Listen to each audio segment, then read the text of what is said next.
Lillah wa ala alihi wa ashabihi ajma'in. Assalamualaikum warahmatullahi wabarakatuh. Narinig ba yung ating boses malinaw? Opo, Ustad, malinaw po.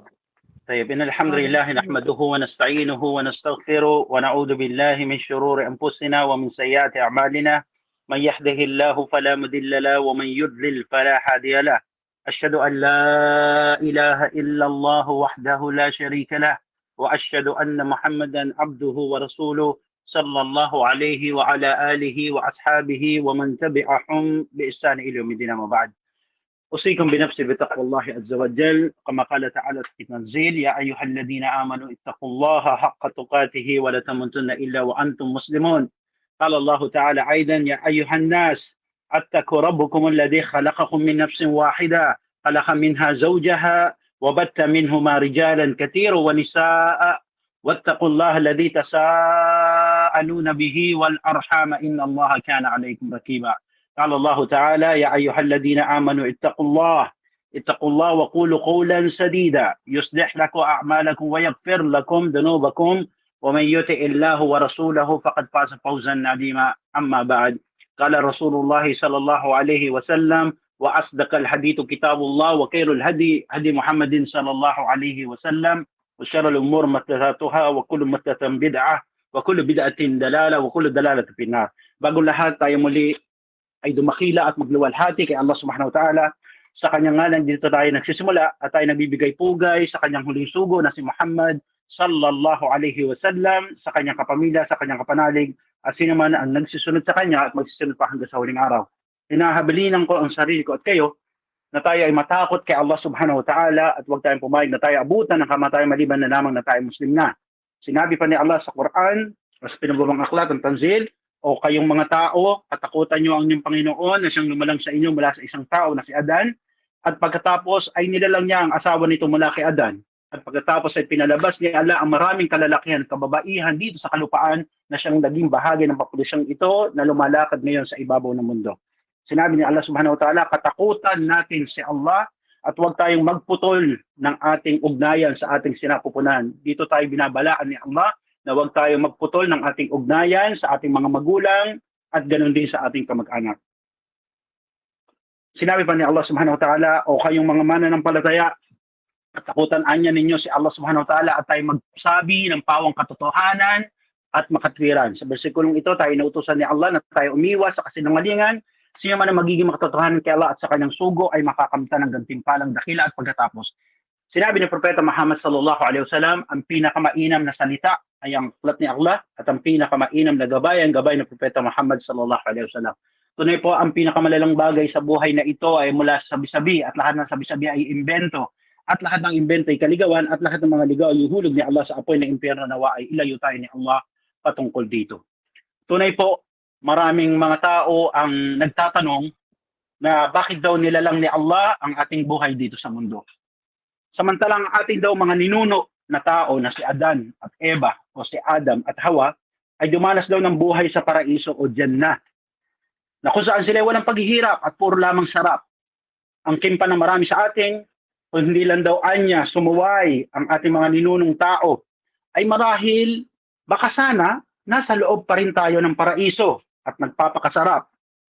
Magpasa hanggang ngayon, sana hindi tayo nagdurusa at naghihirap dito sa dunya o mundong ibabaw. Tanong tuloy ng marami sa atin, bakit daw tayo nilikha ni Allah pagkatapos tayo lamang pala ay makakaranas ng paghihirap, kabighatian, kabigatan ng puso, kasawian, kalungkutan. Samantalang yung ating ninuno nga naman sa Jannah, sa paraiso, ay umano wala namang kahirapan, puro lamang sarap. Subhanallah. Tunay po mga kapatid ko sa Islam, kayo mga kapatiran ko sa Islam, no? Kung may lalaki man dito o kayo mga kababaihan, tunay po na nilalang ni Allah ang buhay dito sa mundo sa dahilan na hindi para tayo mamalagi, magpakailanman o hindi tayo palagi ang magpakasarap lamang dito sa mundong ibabaw. Bagkus nilalang ni Allah subhanahu wa ta'ala ang buhay dito sa mundo para tayo ay subukin o pagsubukan. O sino sa atin ang mayroong mahusay na gawain. قال الله تعالى بعد أعوذ بالله من الشيطان الرجيم الذي خلق الموت والحياة liyabluwakum ayyukum ahsanu amala. Sabi ni Allah ang katastasan, At siya ang lumalang ng kamatayan at buhay upang pagsubukan tayo kung sino sa atin ang may mahusay na gawain. Sabi nga, wakala Imam Sa'di rahimahullah, na sa bersikulong binanggit ni Allah subhanahu wa ta'ala, no, na nilalang ni Allah ang kamatayan at buhay dahil ito yung isa sa bagay na kanyang tinakda o bahagi ng kanyang qadar sa kanyang mga nilalang. Ang mabuhay at pagkatapos ay mamatay dito sa mundong ibabaw. Wala pong pwedeng lumigtas, mag-push button, tas diretso na lang dyan na. No? Kailangan muna nating subukin dito sa mundo at pagkatapos tayo ay mamatay. Ito po ang batayan. Ito po ang saligan, mga kapatid ko sa Islam, kayo mga kababaihan, na wala pong immortal ang isa man sa atin. No? Walang isa man sa atin na mabubuhay na forever dito sa dunya. Nakala nyo kayong mag-asawa ay parati ang maligaya at forever na mabubuhay sa dunya? Hindi po. Tunay po nakabilang sa buhay na ito, mga kapatid ko, no? Na ang buhay dito sa mundo, wala po ditong everlasting. No? Ang tanong nga lang natin ay, wala bang everlasting talaga? Meron po. Meron naman. Yun nga lang, sabi natin, ang everlasting na ito ay ating matatagpuan sa kabila. But the question is, ang tanong ay, as-sual, mahuwa sual. Ang tanong, forever ka ba sa Jannah o forever ka sa nar? No? Wayad billah. Tayo ba'y forever na mananatili sa paraiso o forever tayong mamamalagi, malulugmok sa parusa ng impyerno? Wayad billah. Pangalagaan nawa tayo ni Allah mula sa apoy ng impyerno. Kaya bilang sagot sa atin, sa banal na Quran, sa tanong na bakit nga ba nilalang ni Allah ang kamatayan at buhay dito sa mundo, napakaiksi. Sabi ni Allah subhanahu wa ta'ala, liyabluwakum ayyukum ahsanu amala. Upang pagsubukan tayo kung sino sa atin ang may mahusay na gawain. Kala Imam Sa'di, sinabi ni Imam Sa'di, at para inyong malaman si Imam Sa'di, siya ang guro ni Sheikh Shalih Al-Utsaimin rahimahullah at siya ang nagsulat ng aklat ng tafsir o yung taysir ng Quran. No? Sabi niya, rahimahullah, na nilalang ni Allah ang kanyang alipin dito sa dunya at pinatira sa mundong ibabaw pagkatapos tayo ay sinubok. Saan tayo sinubok? Sinubok tayo ni Allah sa mga bagay na kaibig-ibig o yung gustong-gusto natin. No? Upang makita kung sino sa atin yung may mahusay na gawain o kung sino sa atin susunod kay Allah. At sino sa atin ang susuway sa mga utos ni Allah. At ayon pa sa mga scholars ng Islam, tunay na pinangyari po ni Allah na maging kamahal-mahal, na gustong-gusto nyo yung mga bagay bago niya gawing pagsubok ito sa atin. Dahil ayon nga sa kanila, ayon sa mga scholars ng Islam na wala namang saysay. No? Walang saysay. Kung yung bagay na gagawing pagsubok sa atin ni Allah ay ayaw mo naman talaga. O kaya yung gagawing pagsubok sa atin ni Allah ay kinamumuhian mo naman talaga. Ayon sa kanila, na natural, na ang asal noon, ang pundasyon, ginawa ni Allah subhanahu wa ta'ala yung bagay na pagsubok kung ano yung mahal sa'yo. Kung ano yung malapit sa puso mo. Subhanallah. No? Tunay po, may mga tao, mga kapatid ko sa Islam, na pilit na tumatakas at lumalayo sa pagsubok. Marami sa mga tao, ayaw po ng hirap. Di ba? Ang gusto lamang ay puro pasarap. At marami sa mga tao po ay ayaw na magkakasakit. Ang gusto lamang nila, puro lang malulusog. Ang kanilang mga anak, ang kanilang mga hobby, no? Gusto nila, lagi lang healthy. No? Ayaw na mayroong nagkakasakit. Subhanallah. Ganon din, may mga tao na ang gusto nila, yung negosyo nila, lagi lang kumikita.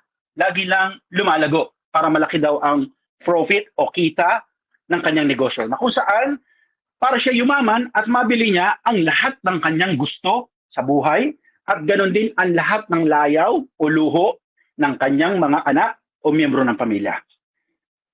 At marami sa mga tao ayaw ng yayao o ayaw ng may mamamatay. No? Subhanallah. Ayaw niya na mayroong mababalitaan ng, uy, may namatay sa amin o mayroong namatay, samahan sa buhay. No? Ang gusto lamang lagi, parating buhay. Ayaw na may patayan. No? Subhanallah. Kahit mga tambay sa kanto, mga dating siga, no, o mga nag-ahari-harian sa kalye, kapag pinag-usapan ng kamatayan, ay pilit na iniiwasan. Subhanallah. No? At marami po sa atin, kapag siya'y dinatnan ng pagsubok, ay sinisisi niya ang langit. No? Sinasabi niya, bakit daw siya yung tinamaan ng malas? Wayad billah. No?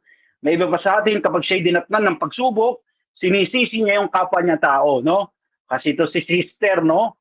Kung hindi ito umentra sa buhay ko, sana ang ganda-ganda ng buhay ko. No? Subhanallah. Sinasabi niya sa kanyang kapwa-tao, kung hindi lang daw sana ito pumapel, no? Ay sana, okay ang lahat. Wa'yadu billah. May iba pa po sa ating mga kapatid ko sa Islam na kapag ang isa sa atin ay dinatnan ng pagsubok o sinusubok, ang nakakalungkot pa, mismong si Allah yung sinisisi niya. Karinig na kayo ng ganitong tao? Wa'yadu billah, no? Pilit niyang tinatanong ang kanyang sarili na sinasabi niya, bakit ba ako sinusubok ni Allah? Hindi niya ba alam na kung makakapasa ako o hindi? Astaghfirullah. No? Lagi niyang sinisisi si Allah subhanahu wa ta'ala na bakit daw siya ang pinadatnan ng pagsubok. Sa mga ganitong tao, sinabi sa atin ng mga scholar na baka nalimot o nalimutan nila o nakalimot sila na lumingon sa Quran. Dahil sabi ni Allah subhanahu wa ta'ala, qala Allah ta'ala, ahasiban nas ay yutraku ay yaqulu amanna lahum la yuftanun. Samantalang sinabi ng kataas-taasan sa pinababang aklat ng Quran, sabi ni Allah subhanahu wa ta'ala, inaakala ba ng mga tao na pababayaan na lamang basta angkinin o sabihin ng isa, la ilaha illallah Muhammad Rasulullah. Basta angkinin ng isa, nag-Muslim na ako o Muslim na ako. No? Kalas, tapos na. Akala ba ng mga tao na hindi tayo susubukan o hindi tayo pagsusubukan? Sabi ni Allah subhanahu wa ta'ala, وَلَقَدْ فَتَنَّا الَّذِينَ مِنْ قَبْلِهِمْ. Katunayan na sinubok ni Allah subhanahu wa ta'ala ang mga nauna pa sa atin. فَلْيَعْلَمَ اللَّهُ الَّذِينَ صَدَقُوا. At napatunayan nila mismo sa kanilang mga sarili, sa pagsubok ni Allah subhanahu wa ta'ala, kung sino nga ba sa kanila ang tunay na Muslim, at sino sa kanila ang sinungaling o kunyaring Muslim. Wa'yadu billah. Wa'yadu billah. Sa versikulong ito ay nilinaw sa atin ni Allah na hindi dahil sa Muslim na tayo, ay hindi na tayo dadatnan ng pagsubok. Hindi dahil sa Muslim na tayo, ay hindi na tayo dadatnan ng paghihirap. At hindi dahil sa Muslim na tayo, ay hindi na tayo tatamaan ng kabigatan ng loob. At hindi dahil sa Muslim na tayo, ay perfecto na ang ating buhay. Huwag niyong aakalain, no? Huwag kayong mag-aakala. Nakala nyo ang la ilaha illallah ay antidote, no? Kala nyo kapag kayo nagsyahada o pag inangkin nyo na Muslim na kayo, born Muslim, matagal ng Muslim, anak ng Arabo, ay kala nyo meron na kayong antidote o vaccine sa pagsubok. Ito po'y maling pananaw. No? Sabi ni Allah subhanahu wa ta'ala, yabluwakum bisyai'in min khawf wal ju'. Sabi ni Allah subhanahu wa ta'ala, at katunayan na sinubok namin kayo. Mula saan? Sa bagay na pagkatakot. Di ba? Sabi nga natin, tingnan nyo ngayon, may digmaan sa Beirut. Ang paligid ng bayan na ito ay nangatatakot ang mga tao. At pagkagutom, marami naghihirap. No? Ngayon sa Pilipinas, nag-iiyakan ng tao dahil sa taas ng presyo ng bigas. Marami nagugutom. At pagkakulang ng pananalapi, nawala ng trabaho, nahuli, sabihin natin na nalugi ang negosyo, no? Subhanallah, pinauwi, no? At pagkawala ng buhay o yung pagkamatay ng ating mga mahal sa buhay. Ngunit ang sabi ni Allah subhanahu wa ta'ala, sa lahat-lahat ng pagsubok na ito, kapag dumating, tinawaan tayo ng alay ng pagsubok o tayo binatukan ng pagsubok, ano ang sabi ni Allah subhanahu wa ta'ala? At tayo nagtiis, wa bashiris sabirin. No? Sabi ni Allah subhanahu wa ta'ala, ulaika alayhim salawati min rabbihim wa rahmah wa ulaika humul muhtadun. No? Sabi ni Allah subhanahu wa ta'ala, at sinubok namin kayo mula sa bagay na pagkatakot, pagkagutom. Ngunit balita ng mga matiisin, sila na kapag pinadala ng pagsubok, kanilang sinasabi, tunay na kay Allah kami nagmula at tunay na kay Allah kami magbabalik. No? Subhanallah. At sabi ni Allah subhanahu wa ta'ala, at balitaan ang mga nagtiis. Yan po ang sagot. Kaya sa bersikulo po na ating narinig, binanggit ni Allah, na walang kapintasan at kataas-taasan, ang bagay na kung saan tayo ay kanyang susubukin. No? Kaya isa-isahin nyo na, mula doon sa pagkatakot. Halimbawa, binigyan ng mga scholar ni Imam Sa'd halimbawa, ang lindol. Ang pagbaha, ngayong kaliwat kanan, ang pagbaha sa Pilipinas, no? Kaalis lamang ng bagyo, may darating na naman, no? Marami tayong turistang bagyo sa Pilipinas. Pagkasunog ng tahanan, kamakailan lamang sa Tondo, Manila, no? Sabi natin, 300 na pamilya ang nalagasan ng kanilang tahanan. Pagsubok, o kaya ay mula sa pagkagutom dahil marami nang kukulang sa pananalapi, nawala na ng trabaho, no? O kaya walang sweldo, o kaya naman ay may trabaho, ngunit delay ang sweldo. o kaya ay walang maipambili ng pagkain, o kaya walang maitustos sa pamilya, o kaya naman ay walang maipadala sa pamilya dahil mahina ang benta, no? Kaya konti ang tinubo, kulang ang pangbayad sa renta o inuupahang pwesto, no? O kaya walang pangsweldo sa tindera, subhanallah. O kaya ay mula sa pagkawala naman ng buhay, ang pagsubok na uri ng pagsubok, no? Maaring merong namatay, binawian ng buhay, no? Dahil ito ay bagay na hindi natin kayang pigilan, no? O kaya yung pagkawala ng pananim, tulad ba ng pagkabaha, no? Subhanallah. Ilang mga bakahan, sabi natin kambingan, ang inanod ng baha sa parting norte, sa Ilocos, sabi natin sa Batanes, ang pagkalugi, no? Dahil sa pagdating ng bagyo. Napinsala, no? Nawala ang paninim. Ngunit sinabi ni Allah subhanahu wa ta'ala, wabashir sabirin. Ngunit balita ng mga matiisin, magtiis kayo, no? Magtiis tayo. Dahil sa sino mang Muslim ang magtiis kapag tayo ay dinatnan ng alo ng pagsubok o dagok ng pagsubok, insya Allah ay mamutawi sa ating labi ang pagsasabi na inna lillah wa inna ilayhi raji'un. Tunay na kay Allah kami nagmula at kay Allah kami magbabalik. Karaniwan, kapag naririnig ito ng mga Muslim, ang akala nila sino yung namatay, no? Pero ito po ang binanggit ni Allah subhanahu wa ta'ala sa ayah, no? Kapag ang isang Muslim ay sinubok, no, ng mabigat, kapag namutawi sa kanyang bibig ay hindi ang pagtuturo, ang paninisi sa kanyang kapwa o pagtatanong sa qadar ni Allah, lumabas sa kanyang labi, inna lillahi wa inna ilayhi raji'un, no? Tunay na kay Allah kami magbabalik dahil doon tayo nagmula, no? Ang sabi ni Allah subhanahu wa ta'ala, kapatid kong Muslima, ay biyaya ni Allah ang para sa iyo at habag. Ito naman talaga dapat ang pag-uugali o dapat ugaliin ng isang Muslima kapag tayo ay sinubok ni Allah subhanahu wa ta'ala.